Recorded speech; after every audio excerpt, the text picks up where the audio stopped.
studying up. I've been studying up. I thought I was a dear attendant fan, but you're like, do you remember? Do you remember this one episode according? And then a second, and a third, and fourth, and fifth. And you put them together, and it feels like the most holy thing on this earth. Hello! Welcome to episode 3 of the Timey-Wimey Talks podcast with your hosts, Alyssa and Tyara. Hey. So we watched a great episode. Oh my god, the Beatles episode. The Beatles What's episode. The Devil's Chord. The Devil's Chord. The Devil's Chord. Mm-hmm. Amazing. That was so good. I have so much to share about this. Please do. So many things that I want to talk about, and I'm so excited to talk about it. I watched it twice just so I can just watch it the first time and then really dissect it the second time. And there's so many references to other things, like past episodes, that is kind of fun. So I wanted to talk about and that. she watched it twice, and I only watched it once because I was editing until 7 a.m. last night and woke up at 3. But you're gonna get a dissection by me. Yes, Tiara's I'm leaving this discussion. She is a leader. And I'm excited about it. So, the first thing I want to talk about is I'm loving the Disney budget. Yes. Graphics are amazing. Yes. I'm super excited about that. Okay, so at first, we'll start with the tritone. So it was grounded for centuries by composers and their students, and this is a real thing. The tritone, which is the Devil's Chord. This is a real thing that was actually banned. In music theory? Yeah, this is actually was banned in cool. the mid-century. So it's an actual real thing that churches would not play the Devil's Chord, the tritone, because it just this way it sounds is just like so I don't know music theory, so music people probably love this episode. Mostly because I love this episode and I'm not super into I'm not good at the music stuff. But I thought it was super interesting looking into it that it was actually banned. Yeah. And churches would not play it because they really thought that it was like the Devil's Chord. So I thought the way that they actually tied in real life superstitions into the episode, which are so fun. That is so fun. And you know, I watched it and I honestly, I didn't think that was it could have been a real thing because they make stuff. Yeah, they make up stupid stuff. Yeah. Like space babies. Space babies. Wait, there's no space babies? What do you mean? Yeah, there's no space babies. We could make a space baby eventually. That's in the future. Let's talk to Elon and see what we can do. Yeah. Elon, bring us some space babies. Once Elon watches this episode, because Elon's a big fan of us. Yeah. I can call him up, but I don't want to bug him because he's probably busy. He's probably busy thinking about me. But I thought that was also cool to know that there's also a God's chord that is like a Lord's chord. I'm not super into music theory, so I can't really go into explanation. But the tritone is the Devil's chord, and there's actually like a God's chord. So I thought that was cool. Showing there might be gods that are more powerful than all the creatures in the universe in the episode. So it's not only creatures in this universe, it's like actual gods. Like he mentions that there's actual gods. Yes, I remember that when he just mentioned, excuse me, those gods. Drinking kombucha. I was drinking kombucha. I was like, what? In the Doctor Who universe, gods exist? So now they exist. We did have one David Tennant episode. If you do remember that there was an unexplainable demon, Satan's Pit, where he just genuinely, he was like, there's things in the universe that I just can't explain, and that's one of them, and I'm not going to go deeper into it. So, I know, I've been studying up. I thought I was a David Tennant fan, but you're like, do you remember this one episode according? Actually. But I thought it was cool that the gods, they still play by rules. Like what? Like the toy maker played by rules. Like he can't just do anything. Like the toy maker has to. Oh yeah, there's like 3 separate rules or something like that. The toy maker, he has rules to the game and he doesn't break them. He plays fair. And especially with the Devil's Chord, the Maestro, you can bring the Maestro with a certain chord and you can expel it with a certain chord. Oh, kind of like actual Gods of Demons. That is really Which cool. I thought was just so fun. Like going into it, diving That's into cute. it. Like that's just so fun. No, So, I love that. What the heck? Do you have any thoughts about that? The Maestro, do you know the actor's name? No. I know that they're a drag queen, and God, I try to educate myself, but you can't watch the whole internet all the time. I think the performance was really, really good. And I think that that's a really good way to, you know, like you were talking about before in the last episode, how integrating these social issues and not just making it all about that is necessary for, you know, the way that the show is going, just to make it good TV. And, you know, at the beginning they were like, they corrected the pronouns and everything, and then that was that, and we were like, okay, we're good, we got it. We got it. We get that. We didn't need to say binary, Yeah. binary, non-binary. Sorry. That's a reference We to have one of the feelings past about episodes. that. Yeah, it's whatever. But I thought casting a drag queen for that part is amazing casting. Amazing casting. A drag queen to play a god is honestly, I never thought that. Go off. Perfect, Go off. Oh my god. Okay, what else did I want to say?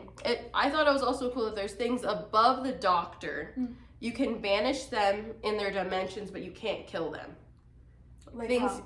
like he can banish the Maestro and the toy maker back into their universe. It's just cool that there's other dimensions, and I don't even think it's in their dimension. It's just something that's above all beings, all creatures, something that's above the Doctor. It's like the multiverse. Like, you just look at the Doctor as something that can defeat everything, but there's things and powers that are above him. I can't touch it. Yeah, I get you. That's a really good thought. I like that. Because if we continue thinking, oh, the Doctor can solve every problem, the Doctor can fix everything, then where's the tension? Where's the suspense? Where's anything interesting worth watching? You know what I'm saying? So I like that you pointed that out. Yeah. And then I want to mention in the beginning, the kid said, "That's my daddy. Nice to see you again." The kid said it too. To the Maestro. Oh. The kid said, "That's my daddy," and the Maestro said, "Nice to see you again." And at the end, he opens the door when they're having their dance party. We'll talk about the dance party later, I'm sure. The dance party was... There's a twist at the end. Yes. There's a twist at the end. Yeah, it's what does that mean? I think it means something. Well, and you know that meme I sent you about how that old lady, Rose's mom's neighbor or whatever, she appears in all the episodes. That's something to look into. I didn't something notice to keep that. in your noggin. That's why you have to be chronically online, so you don't miss anything. So you don't miss nothing. You get all the tea. That's why you have to stay up till 7 a.m. That's why you need to listen to our podcast, so we can go over all the tea. Oh, because we know everything. Because we know everything. Yep. Okay, the transition into the Devil's Maestro when she plays the theme song into the Doctor Who theme song. That was so good. That was beautiful. Beautiful. The Maestro was playing the Doctor Who theme song, and we're like, it was just like, give it to me again. More passion, more energy. I loved it. It was just like, yes. And then the intro's kind of funky now. I kind of like it. Yeah, the intro is fun. It was funky. We didn't talk about that before. But. Okay, do we want to talk about their outfits? Yes. Of course, the montage when they change their clothes like immediately because it's the TARDIS, and then they appear up on the top level, and then they start walking down with the song. I forget what song it is, but that was really cool. That was really cool. That made me like both of them a lot. Oh yeah, they're so funky and fun together. I'm digging it. No, seriously, the vibes are right. Mm-hmm. They're so right now. And then we saw the Doctor mention his granddaughter, Susan, which is the first Doctor's granddaughter. Mm-hmm. What about Susan? I just thought it was cool that they like made a reference to It's the true. past Doctors. It's true. They recognized that when Mhm. they were just on the rooftop, and he was like, "Oh my, I'm living like over there, like few miles away," and I was like, "Oh, you didn't have to like call back to that. You didn't have to include that." But it shows that like they're paying attention, making sure that the viewers are staying engaged, you know, and it's just a really nice touch with that, and like, I don't know, the overarching mysteries, things like that we're seeing. It just old Doctor. Mhm. For that's my feeling. It's fun for the people that have been watching it for so long Mhm. to go back Mhm. and see the little mentions of the things that they've watched in past, Yeah. and you know, it's something that we get to keep. Yeah, and so the new members, they don't get to keep because they're not part of the club. because they're not part of the Cool Kids Club. Yeah. That's really sad. Just try to get in. Yes, and I don't know. I just think that it's also bringing in new viewers. Like the things we have problems with, you know, we understand Disney's trying to bring in new viewers, kids, things like that, families, trying to get them all to watch together. So even those things that like maybe are not exactly like the Doctor Who we had growing up, they, you know, they work with the story just because also you have these other elements that are making the older fans happier. Yeah. Or keeping us It was interested. cute. It made me happy. I was like, Susan's over there. Little Susan. Little Susan's And we over haven't really watched much of Classic Who. No. But they do reruns on like the free TV channels, things like that. I think there's a whole Classic Who channel. And so I'll catch a few episodes sometimes. Sometimes. Just to keep our knowledge up in check. But yes. Okay, next thing I want to talk about is the Doctor said that the Maestro is part of the Pantheon. Which, a Pantheon, I looked it up because I had no idea what that was. And a Pantheon is the gods of the people. So they're officially recognized gods, is what the Pantheon is. Oh. So the Maestro and the Toy Maker are part of the Pantheon, which are these gods that he's referring to. Okay. So just reiterating Yeah. that these are gods That's- that are above him. Yeah, it's really cool how they're kind of outlining like this is canon. This is what's going to happen in probably the whole season. There's going to be, I don't know. I think there might be another god and then another one, and then they're all connected, or they've all been working together on something. Oh yeah. Or I don't know. It's just fun to theorize. Like that's what they're giving us. Well, following into that, the Toy Maker, the Maestro said, or no, the Doctor said, the Toy Maker said, "My legions are coming." So maybe these legions of gods Yeah. are coming, like Good all quote of them, catcher. which is crazy. That is crazy. Thinking about like the Toy Maker is probably gonna be there, is probably gonna pull up. I hope Neil The comes back. Maestro's gonna come back, Did like y'all watch Glee? Because I did. because I did. Neil. I just thought it Dream was on. because like the Doctor, like I think why he's so scared of these gods is because you can't beat what defies your laws of the universe. Like he knows his law of the universe, but these gods that are above him are a completely different thing that we just don't know what he's capable of. True, and it's been, you know, predictable for a while, and that's really cool that the Doctor's like suddenly, like with the bogeyman, I'm scared of that thing. Why am I scared of that thing? And then with these new gods and everything, he's like, I don't know how to fight them. Like I've never seen this before. Like he's lived, I don't know how old. We don't know how old. Thousands of years, millions of years, whatever. He's an old man. He's lived that long and he hasn't encountered things like this, like the Toy Maker and the Maestro, and it's all new. So it's new to us too. And of course we love a good callback. Like when are the Daleks coming back? I just want to know. Oh, I love them. I don't know. I just love seeing them sometimes. Yeah, me every time they explain a new reason why the Daleks can come back. I'm like, No way. Can't believe it. way to thread those guys back in there. Yeah. They know what we want. And then he also, okay, they make a reference to the oldest one was there, the Maestro says, which gives us kind of hints who's coming, because we know somebody's coming. Yeah. The oldest one was there the night of her birth. The night of Ruby's birth. So, is it like the oldest god? I don't know. We don't know who this is. Mm-hmm. So this is something that we have to, as Doctor Who nerds, figure out. Yeah. Or maybe we don't know. Maybe it's a new thing. Maybe it's the god of like paradox or like disruption or discord, whatever. The oldest one. The one who waits is almost here.